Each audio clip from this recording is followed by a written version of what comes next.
Thanks for joining me, and if you enjoy what I'm doing, please take the time to subscribe, to like. If you're on Facebook, you would follow me. If you're on YouTube, you would subscribe. Different things for different platforms. But anyhow, what I want to talk about today is how do we know what happens to us after we die? Now, there are a ton of cool videos and stories about people who claim that they died and went to heaven or hell. And those are interesting. But I don't feel we can build a doctrine or a teaching, a sound Bible doctrine on people's experiences like that. Like I said, they're interesting, but we really don't know if they're true or not. But there is one person's account that I think we can totally build a doctrine on, and that's Jesus's account when he tells us what happened to the rich man and Lazarus. And that's in Luke 16. And Jesus tells us I found seven definitive things that we can expect from the afterlife.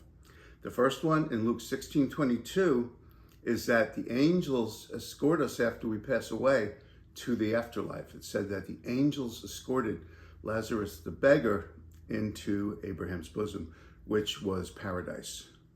Number two, the second thing in Luke 16:23, that there are rewards and punishments. It said when the rich man got there, when he realized where he was, he knew he was in a place of torment, and that the beggar was in a place of reward. So we know there's good and bad. And now the third thing in Luke 16:23, you can tell where you are. In other words, the rich man knew that he was not in a good place, and he could tell that the beggar, Lazarus, was in a very good place. And so there's eternal rewards and punishments. The fourth thing in Luke 16:24 is you know who you are. In other words, when I die and I go to eternity, I'm going to know I was Rick Saladon. I'm going to know that I was married and I had children. I'm going to know who my friends are. You can recognize people.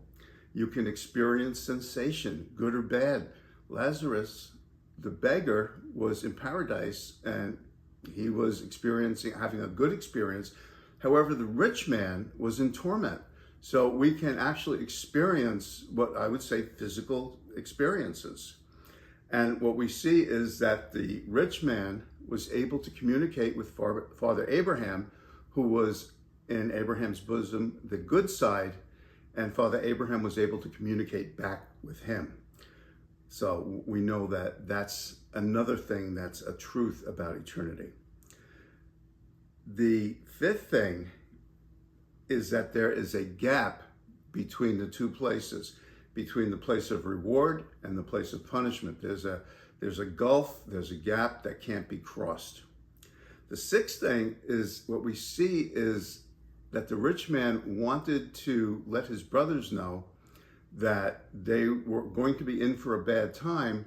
And what we see is that he could not communicate with them.